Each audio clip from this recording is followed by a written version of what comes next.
Come on with it. Free Alabama movement inside Alabama's Department of Corrections, St. Clair Correctional Facility. We continue with our series as we profile the inhumane, unconstitutional living conditions, the overcrowdedness and unsanitary conditions that we force to live in every day as men inside of these very small cells. Today we had to pull the ruler out, do some measurements so we can just give people an idea of how small the cell is and just how much space two men are being forced to live inside. We've already shown y'all that we live in the cell with the toilet. As y'all can see, we're in the cell today. You have to have a trash can inside of the cell to collect this trash, so that's something that's inside of the cell. We're going to just profile the distance. You still got that ruler with you? You're going to go get it. All right, go get that ruler. We just showing just how small these cells is. Like I said, y'all know the beds are right up on each other.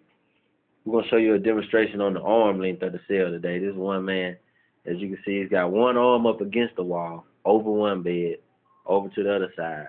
And there's only probably 2 feet between this hand sheet of paper. Got a sheet of paper right here. And I go from that wall to his hand all the way across. And this is how much space 2 men have to share. Now just from this distance, put your arm up against that wall right there. Stretch it all the way out. All right, from that wall, okay, we got some assistance right here. Put your arm up on there. We're going to show him how far this wall is to the back of the cell. Just 1.5. So he's got his whole shoulder. So one person can stretch across the room, and just 1.5 people, he's got his shoulder all the way up against the wall. And we got the ruler back out today. So we're gonna be scientific and mathematic with this thing. Y'all already know it's 5 blocks across that way right there. 5 blocks across. 5.5, excuse me. So that's 15 inches a block. 12-inch ruler. Up against the edge. 12 inches. All right. I'm gonna mark it out for you. So you can see that's 12.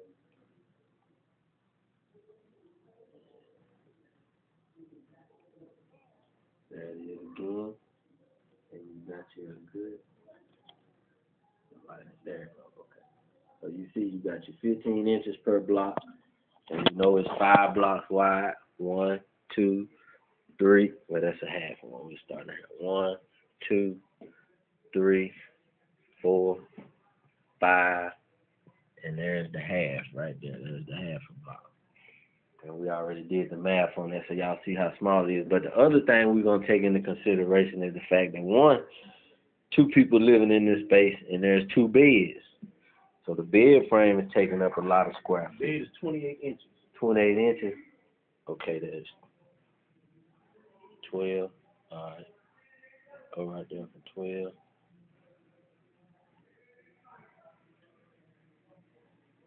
$24. All the way down, a little bit more for now, because we got the right there. So what is it? 4.5. 28.5 inches wide. How long is this? I don't know. How long? Put that left up. Put that up. No, that way, straight down. The height. No, man. All right. 12. 25. Approximately 30 and a half. Okay, so 24.5 by 30.5.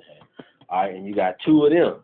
So you deduct that space, and then we got this wall right here that we got to deduct the space from when you measure the cell. It's a brick and a half. That's a brick and a half, so that's by 2.5. All right, by 2.5. By 1, 2.5. So when you take that space out and take the space out for the toilet, which is 2 bricks. Okay. This way. All right. Half on that side. So you got 2 brick length right here on the toilet. So that's how much space 2 men are sharing inside of St. Clair Correctional Facility. Which adds up to just a little bit. 10.5 inches wide. 7 feet 10.5 inches wide. All right. This way. 7.5. I got this 12-inch ruler in my hand. This way. That's 12 inches. And over here. All right. So you got 7 feet, 10.5 inches this way. All right. And then you have this way, you have 10 feet and 4.5 inches this way. Okay. I wrote it on your paper after we did the measurements and added all the numbers. All right, so that's what you're looking at. That's what 2 men are sharing inside of this facility. No ventilation, no air, you know, very little light. So this is what Free Alabama Movement is profiling, just, you know, the level of thinking of the people in positions of power in the state of Alabama, from the Commissioner Kim Thomas on down. This is what they feel like is sufficient for human beings, majority black men, incarcerated for minor offenses. And we living like this 10, 20, 30 years at a time. This is how much space we share. Cell partner Forge, you the first one to know. Sometimes you might know for him. Rats, roaches, we share space with them too. So that's what we're trying to overcome with the Alabama Movement. That's why we protest. We believe in nonviolence. We come in peace. We don't want to be starting on riots. We're not trying to do anything like that. We're just trying to get our human rights. We filing lawsuits to the courts. People have been filing on these issues for numerous of years. And we're not getting any results in court, so we understand that the courts, just like they said in the new Jim Crow, you know, the courts are right along with it. So the only thing we do have left at our disposal that we can use is our free labor. You know, and that's the reason why we protest, and that's the reason why we asking guys throughout the state of Alabama to join this nonviolent peaceful protest movement by removing your free labor from the Department of Corrections. You know, we have to stand up as men. You may not be living quite under the conditions we living under, but wherever you are, we know you living below a standard that human beings should be living in.